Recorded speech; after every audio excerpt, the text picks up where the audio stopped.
Cela s'est passé quand j'avais 12 ans. C'était le jour d'Halloween et ma famille séjournait dans un petit complexe hôtelier familial à environ 1 heure de chez nous. Mes parents voulaient en faire quelque chose de différent cette année-là. Au lieu de simplement se promener dans notre quartier pour chercher des bonbons, le complexe organisait une célébration d'Halloween ce week-end-là, avec de nombreuses activités, des jeux et même une promenade en charrette hantée. Ce n'était pas un grand endroit. Il y avait peut-être 10 chalets, un pavillon principal, un petit lac et un long champ ouvert où ils organisaient les promenades en charrette et les jeux.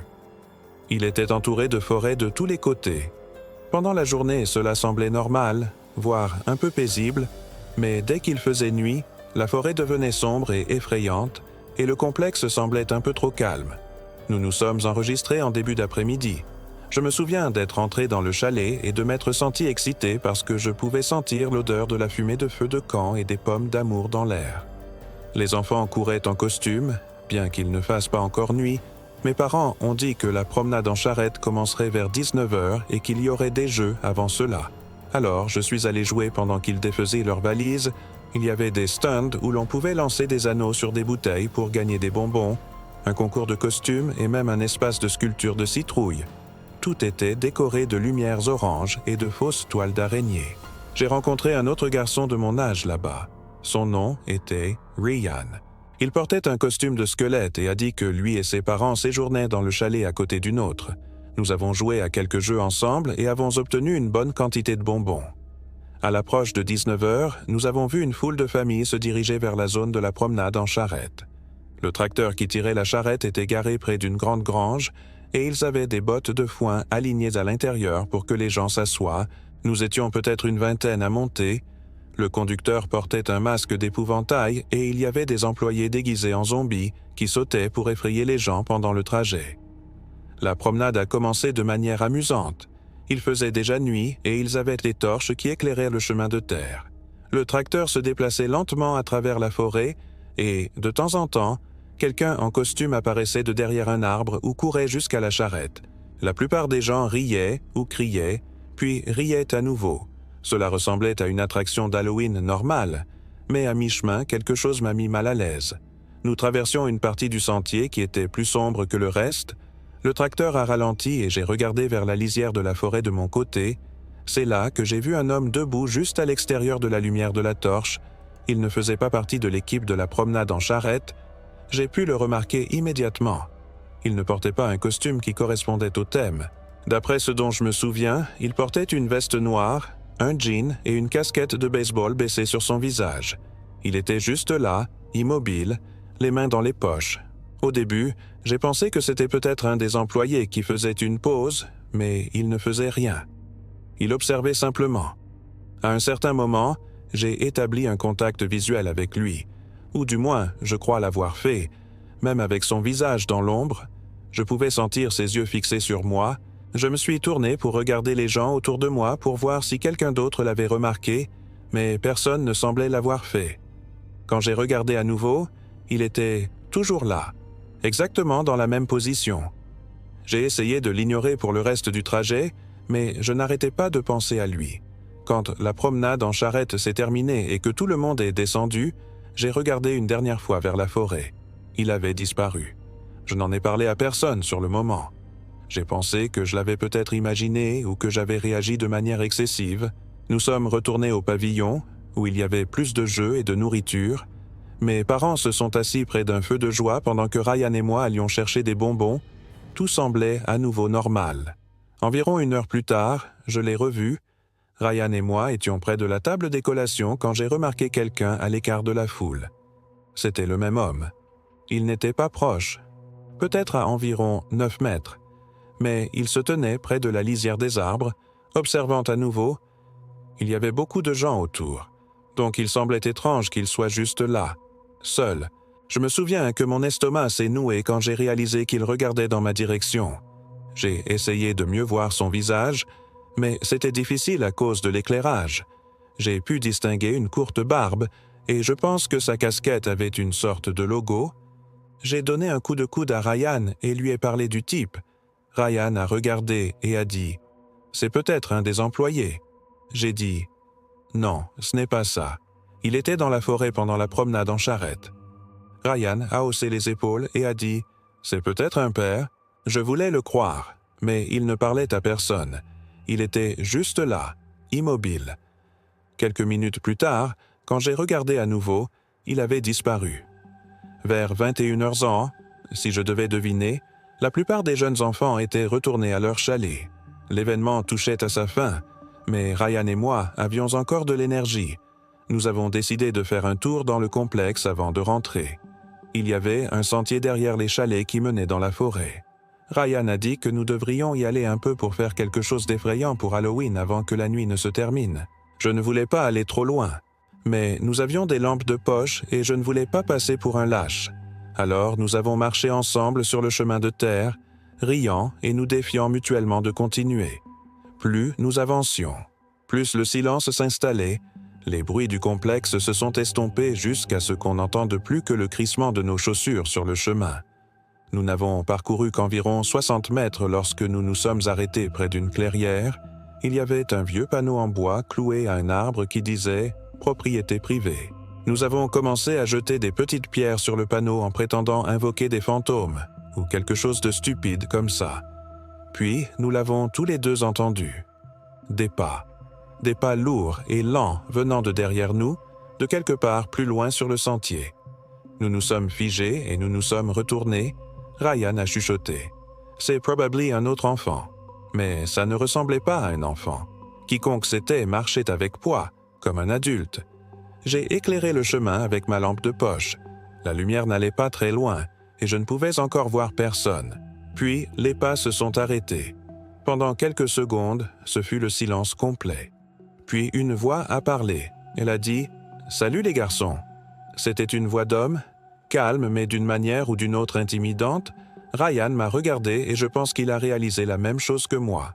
C'était l'homme de la promenade en charrette.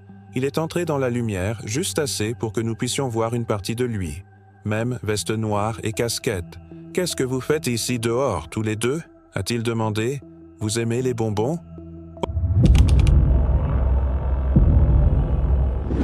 Même maintenant, 2 ans plus tard, quand l'air d'octobre se refroidit et que les nuits s'allongent, je repense à cet Halloween. J'avais 22 ans à l'époque, et la vie semblait simple. Peut-être que la mémoire embellit les choses, mais la vérité est que je ne connaissais pas encore la vraie peur. Pas ce genre de peur qui s'infiltre en vous et ne vous quitte jamais. Tout a commencé par la fatigue. Une fatigue profonde, jusqu'aux os. Je travaille dans l'événementiel communautaire, et ce jour-là, nous avions organisé un festival d'Halloween pour les familles du quartier. Des cris de joie, l'odeur du pop-corn sucré, des enfants courant dans des costumes colorés, ce fut un succès. Mais quand les lumières se sont éteintes et que la dernière famille est partie, tout ce qui restait était le silence, le sol collant de soda et mon épuisement. Je ne voulais que mon canapé et le vide de ma maison. Je suis rentré chez moi et le silence m'a accueilli comme un vieil ami. À peine avais-je eu le temps d'enlever mes chaussures que le téléphone a sonné strident, brisant la paix.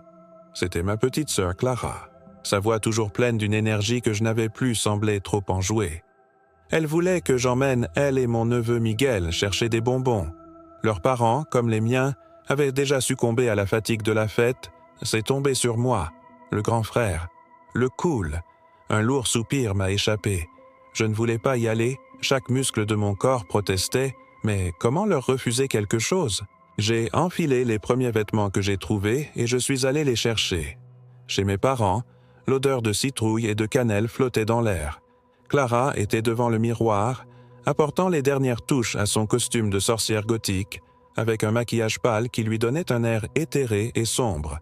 Miguel, du haut de ses 11 ans, était l'image de l'impatience, habillé en ninja, s'entraînant déjà à ses mouvements dans les airs. « Allons-y, Léo, la nuit tombe », dit-il en me tirant par la main. Je les ai emmenés dans un de ces quartiers résidentiels où les maisons sont trop parfaites et les pelouses impeccables. C'était l'endroit idéal pour Halloween. Les rues grouillaient de vie, de petits fantômes, des princesses et des super-héros couraient de porte en porte, leurs rires résonnant dans la nuit. Un instant, l'ambiance m'a gagné. La brise fraîche, le bruissement des feuilles mortes sur l'asphalte, la lumière orangée des citrouilles lanternes souriant depuis les perrons, il y avait de la magie dans l'air. Mais peu à peu, la nuit a vieilli. Les foules se sont dispersées. Les portes ont commencé à se fermer et les lumières des perrons à s'éteindre, une par une. Le quartier, autrefois si vibrant, plongeait dans un silence dense et observateur.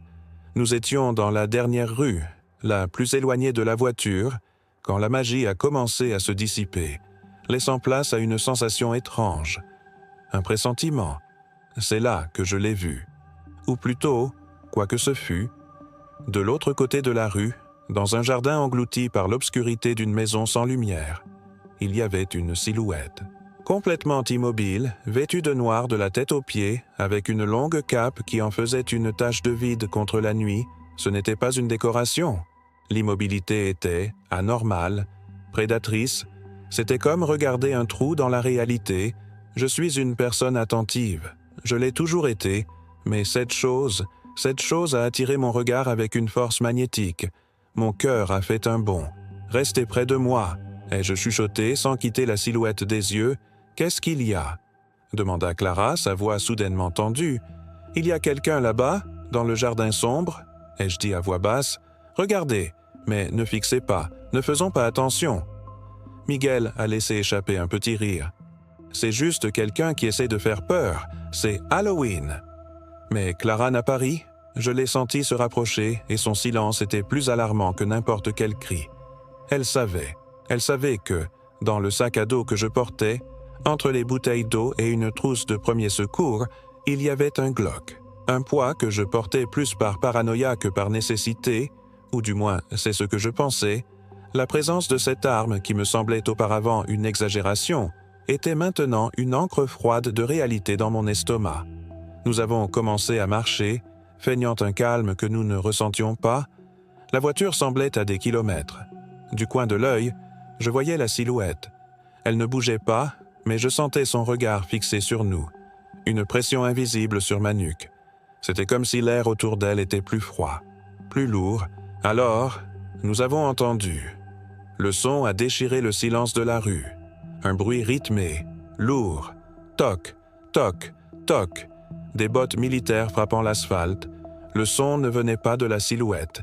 Il venait de derrière nous. Mon sang s'est glacé. Je me suis retourné brusquement. C'était la même silhouette maintenant sur le trottoir qui nous suivait. La cape flottait légèrement, révélant ce qu'il y avait en dessous. Un gilet tactique, un pantalon sombre rentré dans des rangers robustes. Et le visage?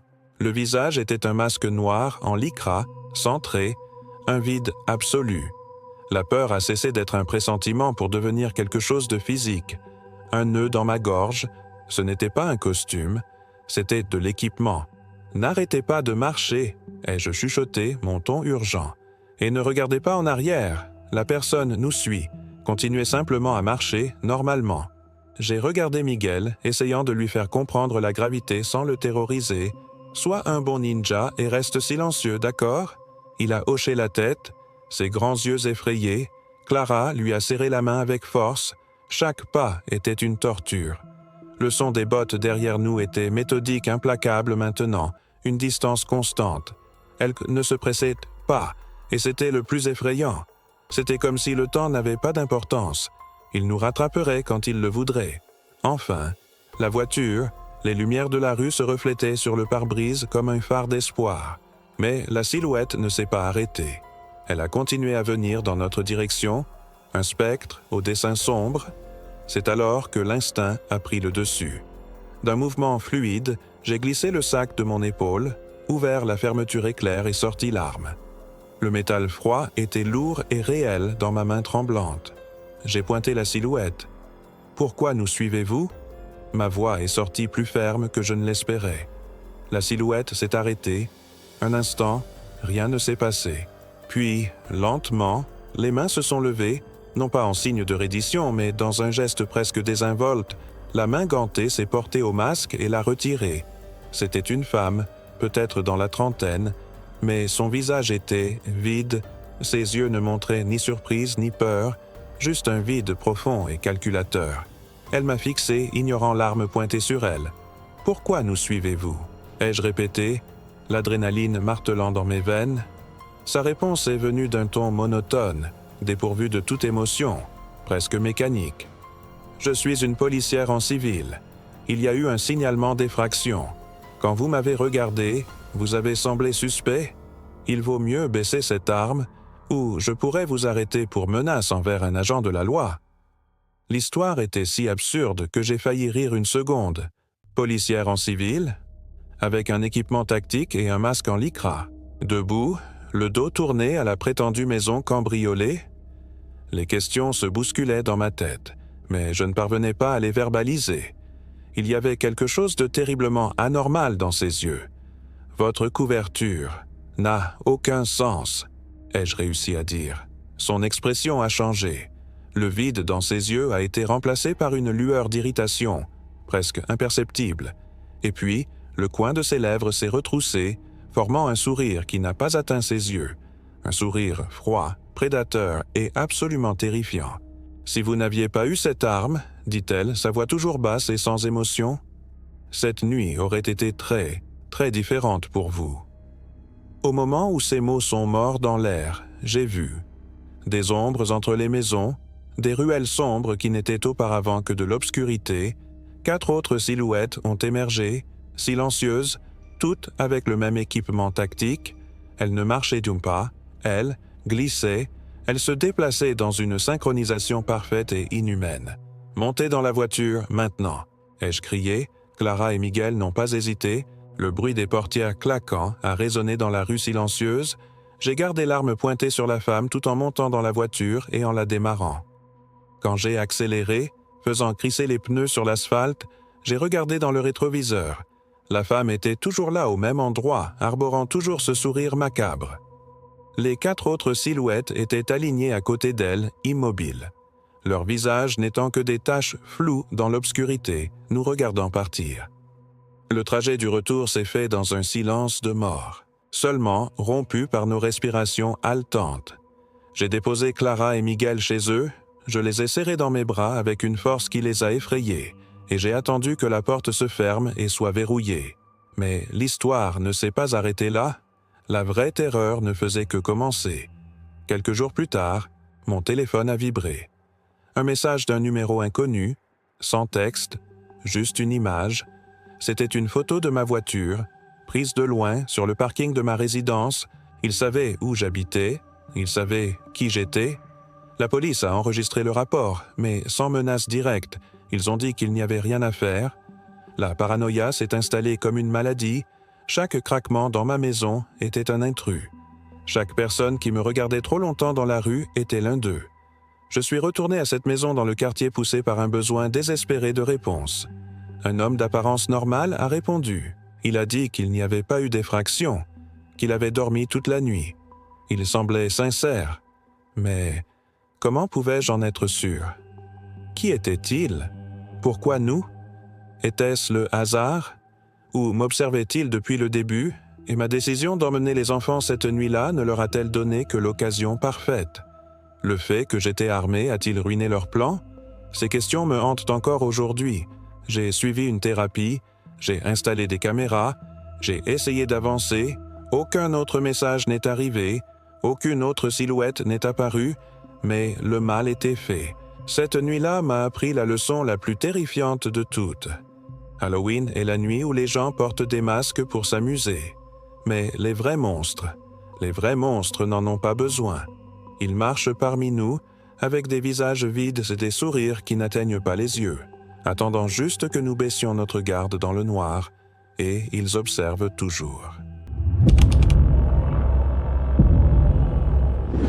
Je m'appelle Roger, et cela m'est arrivé la nuit d'Halloween, il y a 3 ans.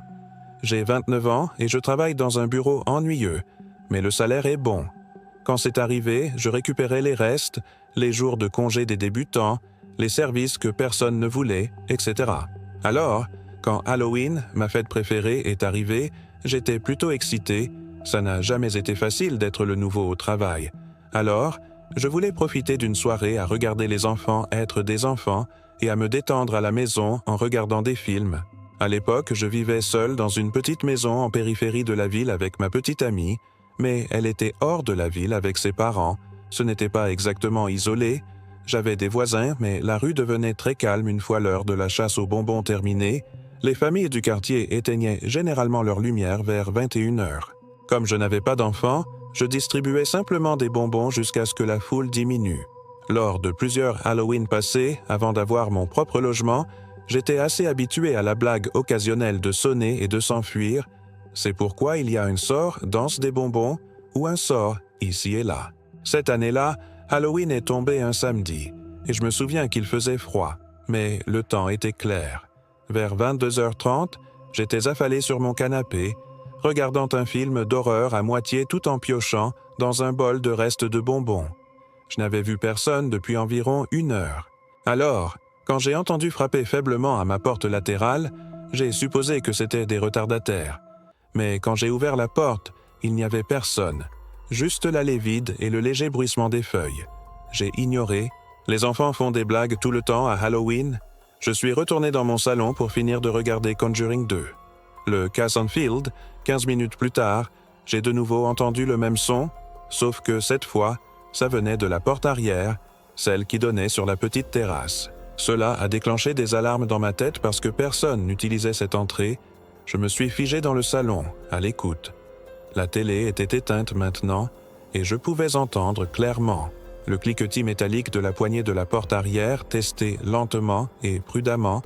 Quiconque essayait d'ouvrir ma porte vérifiait, soit si elle était verrouillée avec prudence, soit croyait qu'elle était déverrouillée et essayait d'être silencieux. J'ai rampé jusqu'à la cuisine, en restant bas. Et c'est là que je l'ai vu par la fenêtre. Un homme était accroupi près de la porte, vêtu de vêtements sombres et d'un masque d'Halloween, bon marché et fissuré, poussé sur le dessus de sa tête. Dans sa main, il tenait un pied de biche. Il n'essayait pas de se cacher. Il était délibéré et calme, comme s'il savait que j'étais à l'intérieur et s'en fichait.